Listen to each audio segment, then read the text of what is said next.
All right. So, Ken Pozak, welcome to the podcast. Thanks, man. I appreciate you having me.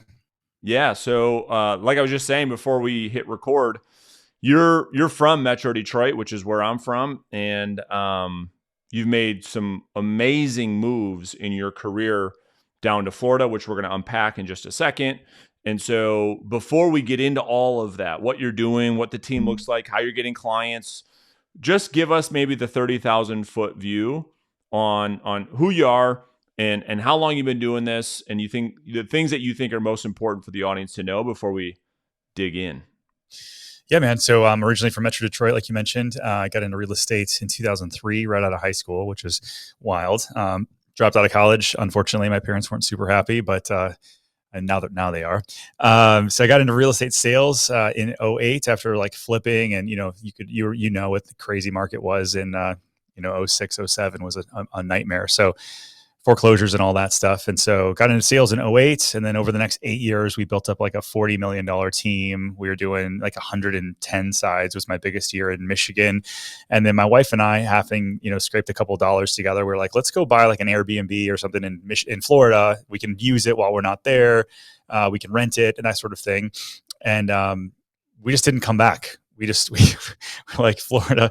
It was like in January of 2016. We were like, let's just, what if we just don't come back and not have to do the snow and all the other kind of stuff. So, we made that plan happen in late 2016 and now have built up a business based on YouTube content marketing, kind of like new school stuff, if you will.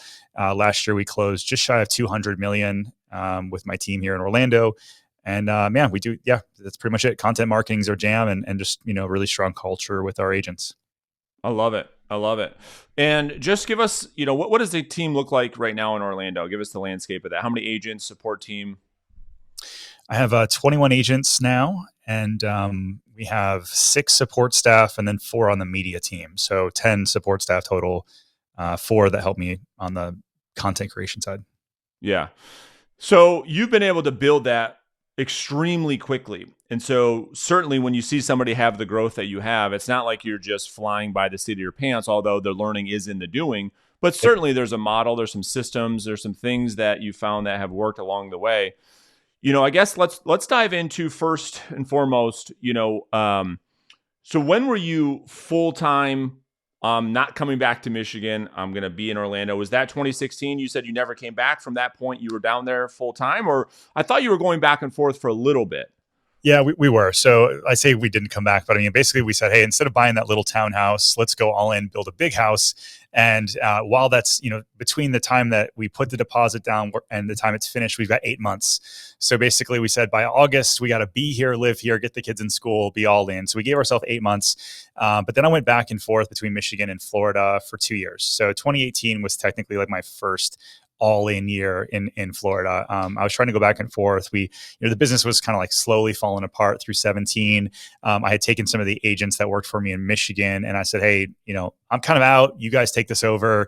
I didn't really know what I was doing there, trying to like what I would call like reverse expand, where like I was the agent who left instead of usually it's like, you expand to a different city and hire somebody. And so I kind of screwed that up a little bit, didn't hire the right people. And so eventually they were like, hey, we're going to go try to do this on our own.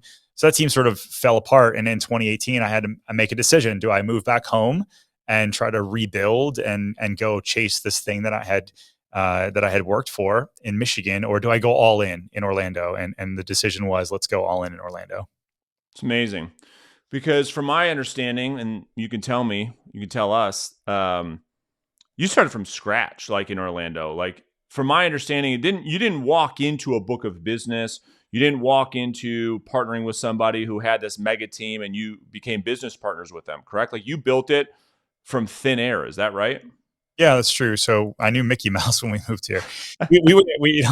We went all around Florida. We were like, do we do Naples? Do we do West Palm? And those areas have really high price points, which seems sexy as a real estate agent.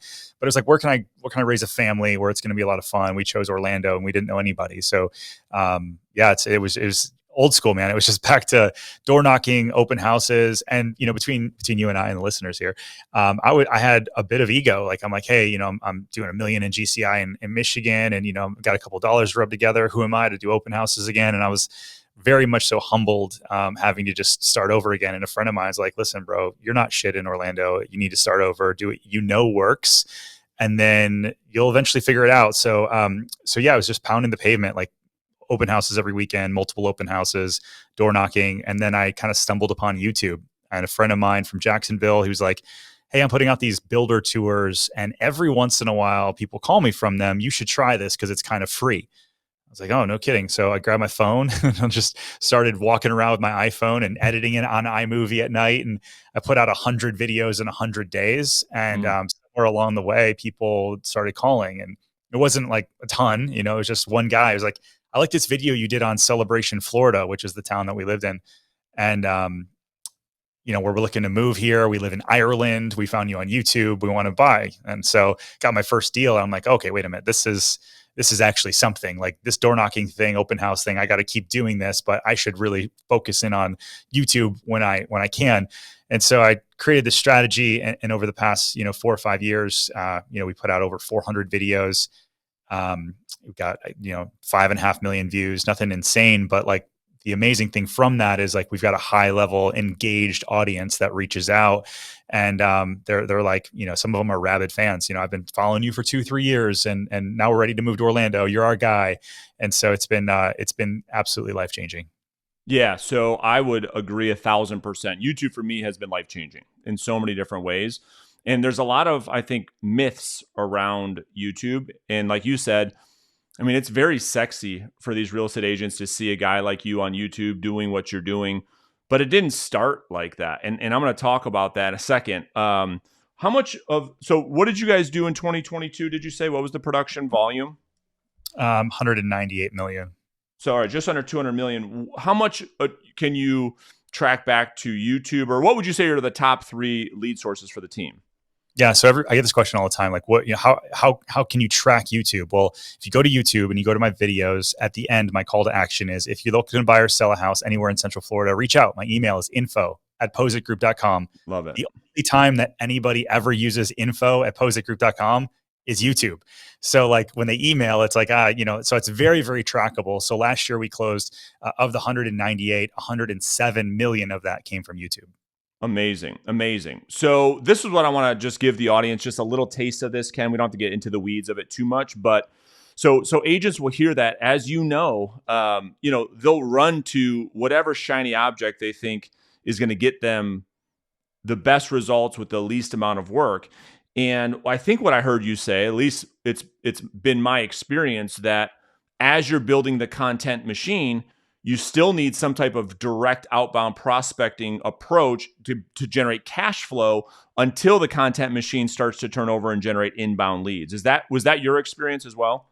Yeah, 100%. I mean, like it was literally 2 open houses a weekend, door knocking for the buyers that I found that, the listings didn't exist. And then I did a lot of agent to agent referrals. So I rebranded myself as like the Orlando guy. Anybody who knows Ken Posick typically will automatically assume Orlando, or automatically know that I'm here. And that was very purposeful. Like every Facebook post was me at Disney talking about real estate, my family, and Disney, the real estate family and Disney. It was like this constant cycle. And so it was a grind. So going back, again, 18, I started YouTube. 3 months in, I finally got my first lead. I think 6 months in, I forgot my first call or my first closing.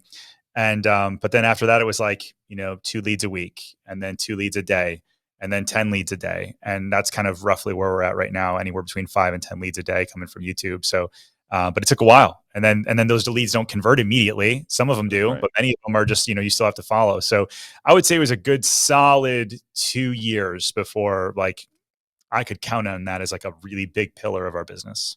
Yeah. And would you, if you were going to, well, you do this all the time and you got 20 something people on the team, would you tell them that inbound lead generation or content marketing is very similar to outbound in that it requires time blocking, it requires a new skill set to get behind the camera, or it's going to require you to get uncomfortable, it's going to require patience, it's going to require the same character traits that outbound needs from somebody to succeed is the same character traits someone needs to succeed with inbound. Would you say that is true, or do you see that differently? No, I think that's 100% right. So many people think that, if once I get a following on YouTube, real estate's going to become easy. It's still hard. Right. the leads are just a little bit better. Like the leads are, they're a lot better, honestly. Like For sure. it's like as if your mom referred you her friend, and sometimes even better because sometimes mom, whatever. But like, they're good leads, but they still take, because you have a certain amount to convert immediately, but the great majority are 6, 12 months out. You have to have your systems and your habits and everything in place in order to succeed. And if not, you're just going to be spinning your wheels. And so what you find is you've got a lot of really great creators that are really shitty business people, or Mm. great business people that are really shitty creators. It takes a really special kind of team to put together that you can do both really well. And so you're either going to create habits or you're going to hire people who have those habits. And that's what we've been able to do. Yeah, because here's what I see, right? So over the past, I don't know, 3 or 4 years, I probably coached now. We just looked at numbers. We're approaching 7,000 agents to go through our Listing Agent Academy. And Mhm. what we see, Ken, and I'm sure you see this too, is agents are running away from something to another thing, hoping that the new thing will save them from the character trait that they're running from over here. And in context of this conversation, it could be open houses. Well, I don't Yeah. want to do open houses. I don't want to door knock. So they run to YouTube, hoping YouTube will save me. But it's the same character trait, different skill.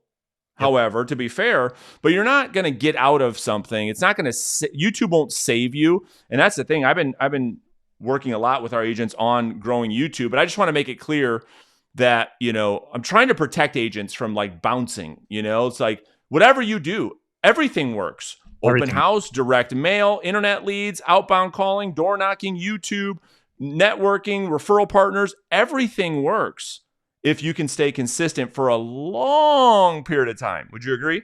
Yeah, that's consistency is it, man. I mean, the amount of people that will try YouTube and then give up after their first 10 videos because, only their grandma watched. A lot, it's a lot of them. And so it takes time on task on anything, like, right. So like when I first started in like the sales side, I was like expired guy, right? Like I was just Mike Ferry calling Yep. expireds, and I I remember hate that.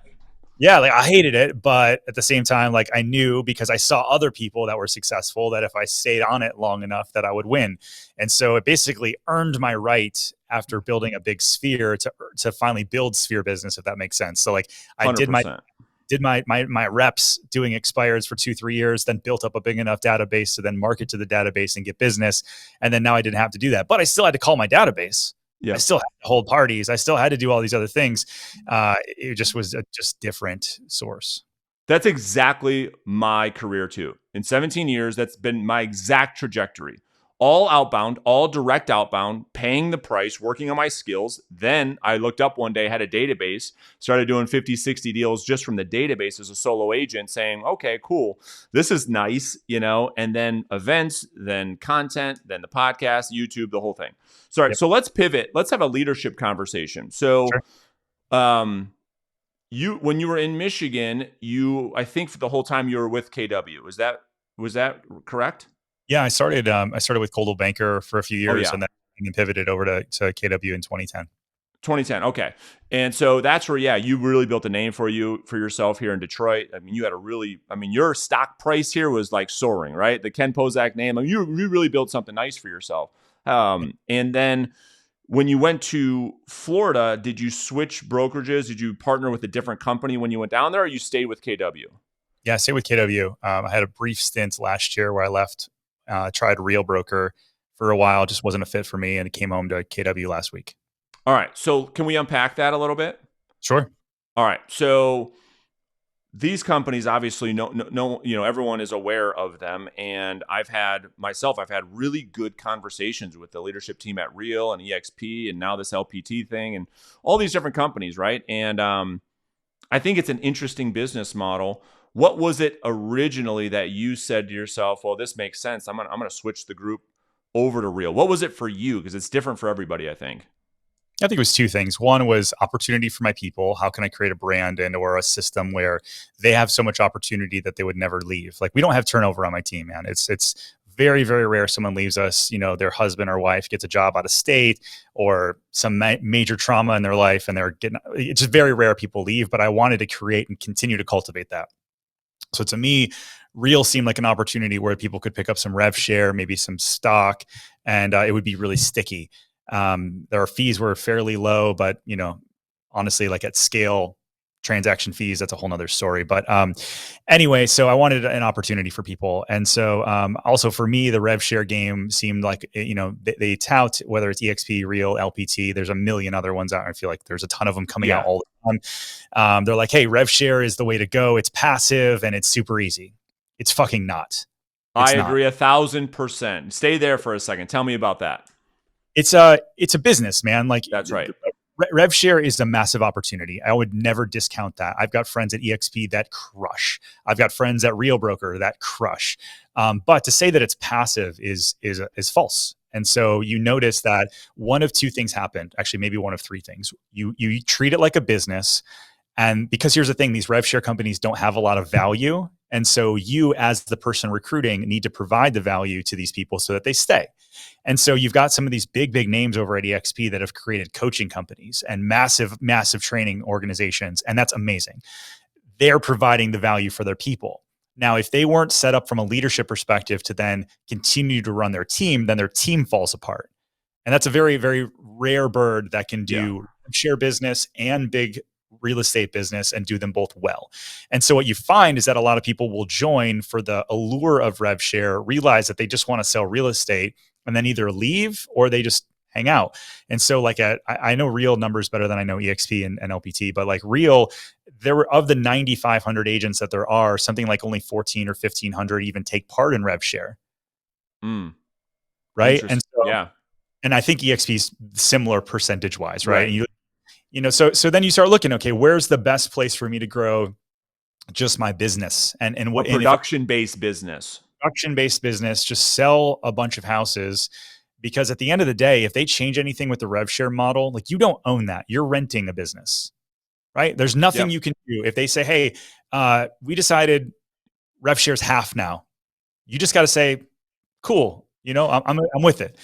At least at KW, or if I don't care where you're at, Remax for all I care, or independent brokerages, like, it doesn't matter. At least you own that book of business and you can pivot and like control your own destiny that way. And to me, that seemed like a healthier place for me to be. So we moved back to KW, where it's, big brokerage. I can give back to that brokerage, get some referrals, and then work on my core business, which is what I love to do. And so, that's the long and short of it. I don't even have anything to add. I mean, that was so well articulated that I had a feeling that we were going to be aligned philosophically. I just didn't know to which extent. I mean, I see it the exact same way you just outlined it. And so it sounds like the team culture is really good. Anybody who has that, not to pump your tires, but it's a reflection of great leadership. And I believe that is what you are. And so the change from Real, was there any fallout from the team, or they're like, yeah, Ken, I think you're right. I think we got to focus on selling houses. That's what we're doing in this business. We don't want to be in the business of whatever else is being, promoted. We want to focus on what we do. Or did you have any fallout? No, there's no fallout, man. It was 100% of people left with us from KW to Real, and 100% moved from Real to back to KW. So it was my people are bought into the team, and because I'm obsessed with providing value for my people. Like, last year, 84% of the deals that we closed came from leads that I provided them. 16% of that came from stuff, their open houses, their sphere, which I'd love to get that number a little bit higher. But we're really in on ISAs and TCs, and making sure that we provide as much value for these people as possible so that they would never want to leave. So when I said, hey, listen, I raised my hand. Listen, there's an amazing amount of really good people at Real and EXP and all these other places. I feel like as a leader, I misled you guys because I thought this was going to be one thing and it was something else. So I'm going to stand up here in front of you and say that I got it wrong. And if you will still follow me, I think we should go back to KW. And like, resoundingly, like, everybody's like, yeah, this KW felt like home anyways. Of course, we're going to go back with you. And thankfully we're just right back up and at it. I love it. All right. So let's get into the team, if you don't mind, just a little bit, Ken. If you could, I know we talked about the team structure. I love what you said in that, your retention of your team members. People don't leave, right? Because a lot of team leaders, I think, say the opposite. Not to take anything away from anybody, Ken, but to be fair, running a team is a whole nother new skill. And we're talking about leadership. It's one thing to sell houses in high volume. It's another thing to lead a team of realtors. And obviously, you've stood the test of time. So what is it about the culture You said one thing, that you are obsessed with providing value to your people, which I think is a great character trait of any leader. Walk us through maybe some other things behind the scenes of what it's like to be on the team that makes it so sticky for people that they don't ever want to leave. Yeah, I think we slow down and figure out what's important to each one. So like your money is important. We have minimum production standards to stay on the team and get all the benefits that it has. So when we're going through coaching somebody in, that's another big part of it. Like who we hire matters a lot. Like we don't hire Mm. everybody. We slow down and make sure we get a culture fit right first and foremost, because I want to know right away what's important to them and if it aligns with who we are. And if not, that's no harm, no foul. Like I get 2, 3 people at least every week that want to join the team, and we only accept typically 1 or 2 a month. And so, yeah, slowing down is right. And then from there, it's okay. Let's go through, like, we use the 1-3-5. So what's your goal for the year? And not just, okay, income goals, great, but why is it important? Mm. And so we've set up a pod leader system where I've got a couple different coaches on the team. They're kind of player coaches that also sell at a high level, that do one-on-ones to hold people accountable to what did you do this week? Your contacts, contracts, appointments, and closings. Let's get through that. Let's figure out where you're at. And so we have a high level accountability. And then you back that in with good marketing, good leads, good transaction coordination, and then a good culture. Like like on Friday, we're getting together to do like a collegiate frat party. Basically, we're gonna do like beer pong and just kind of like hang out in the office and go nuts and get to know each other a little bit better. So we do that every month somewhere, just trying to get Cool. to know each other on a personal level. So yeah, I think from an accountability standpoint, and then we've got a culture of production. Like we're really big on people selling houses and then praising them for it. And so I think that people really buy into that and feel at home. Yeah, I love it. So you said office. Is that one of the expectations? I mean, if we were on your team, would it be that everyone's in the office every single day, or do you have agents that work at home? Yeah, we've got people that work at home. So we've got a 2,500 square foot office. I've got a 500 or so square foot studio. And then the rest of it's like ISAs, TCs. All the staff is in house Sure. and shows up 4 days a week. And then one day they get to choose their work from home day. The agents are in and out all the time. There's really as long as they're hitting their production standards, they don't have to show up to the office every single day. And so that's really it. We're just focused on the production. And what is the production standard, just for the audience? 2 a month if they want to keep getting leads. And so if they don't hit 2 a month, then they're off lead rotation. And we have a pool account. So we call it the pool account. You dive into the pool, you pull out any leads that you can cultivate into your pond. Your pond, you have allowed to have 100 leads at any given time, and you're constantly top grading. And so you might start off with 100 not great motivated buyers or sellers, and then eventually you're top grading to where hopefully you've got a pipeline full of people that are looking to buy or sell over the next year. And so, yeah, so if you fall out, you don't put the 2 under, then you go back into the pool until you have put 2 or more under contract. Once you do that, you're open yourself up to new leads again. Yeah, I love that. And so on the lead generation side, I know we talked a lot about YouTube. Are you having your team members create content, or is the team, you creating the content, top of funnel, bringing in the leads, distributing them throughout the team? So we do YouTube. We also have one of those 4 that I talked about. We've got a staff writer that's putting out blogs every single day. So we got a lot of like written blogs that's Love it. optimized SEO, and they're taking our videos and blogging about that. And so we're doing a lot of that, and then we're amplifying that via Facebook and Google pay per click, and Facebook, retargeting for our current leads, bringing people back around. And so we've got 21,000 people in our database that we're retargeting and bringing them back to the website. So going back to your question around content, we say that, hey, listen, if you're decent about it and you want to get on it and make it one of your pillars of business, then use Instagram and or Facebook to get in front of the people that you already know, like, and trust. And so we teach the whole thing.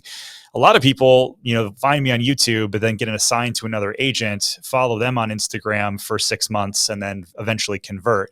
And so I'm like, hey, there's a whole training path that we do with that. Like, how do you basically be a human on Instagram, because nobody wants to see they're just listed, just solds.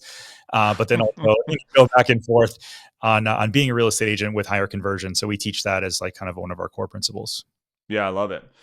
Dude, this is exciting. What's next for you guys? So looking ahead, I think, what are we making this? The end of February. Yep. What is the goal for the group this year in 2023? Yeah, so 600 sides and 300 million is the goal, and so we're at as of this morning we're at 147 sides and 82 million closed and pending year to date. So we have a lot of new construction in Orlando, so a lot of that's throughout the year. So currently we're right on track for goal. We probably bring on at least another 5 agents this year and start prepping up for next year. So my goal is to just to be like the linchpin for all things Orlando, real estate, theme parks, and life. And so putting out more content and then with a path over the next 3 years to get to a 500 million, that's really my one focus. We're working through relocation department. We're working with the city government. We're working with a lot of people to try to like become that linchpin to help people move here or move within Orlando. And so I think we've got a lot of cool initiatives that we're working on that will just only make better because of the content that we put out. So yeah, that's my wheelhouse. I love it. I love it.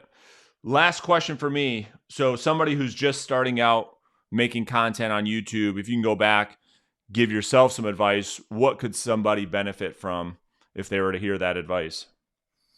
Yeah, I think focusing in, understanding that you want to niche down, but not so small that nobody's ever going to find you. Starting off, YouTube still is very like SEO tag friendly, and then as you get bigger, you can get picked up by the algorithm and start getting more views. So instead of just doing like what I did was builder very specific tours. It was the Ashton Woods Miller floor plan in this area, and that was my tag, and like that was my title, and it was super niche. So I'm getting Yeah. 20 views. It's too niche, but maybe going like, hey, maybe focusing on a smaller city or a smaller suburb and dominating the search traffic for that before you go super big. So if I was back in Metro Detroit, maybe I'm trying to dominate Northville Novi online, and then I would start going into Livonia and some of the other bigger things, and then eventually I would go all of Detroit and then probably all of Michigan, because Michigan's pretty easy to cover with some expansion. So that would be my path. I would just start small, but not too small. And then from there, be massively consistent. Every single week you're putting out a video and you never miss. Even if you're on vacation, you better batch shoot so that you can stay consistent, because YouTube loves that. Yeah, that's my 2 tips if I'm starting over. Love it, dude. Listen, man, I appreciate your time. I'm excited to keep watching your team grow. I'm glad that we did this truly. And Yeah, I want to thank you for taking the time. yeah, anytime. Thanks, man.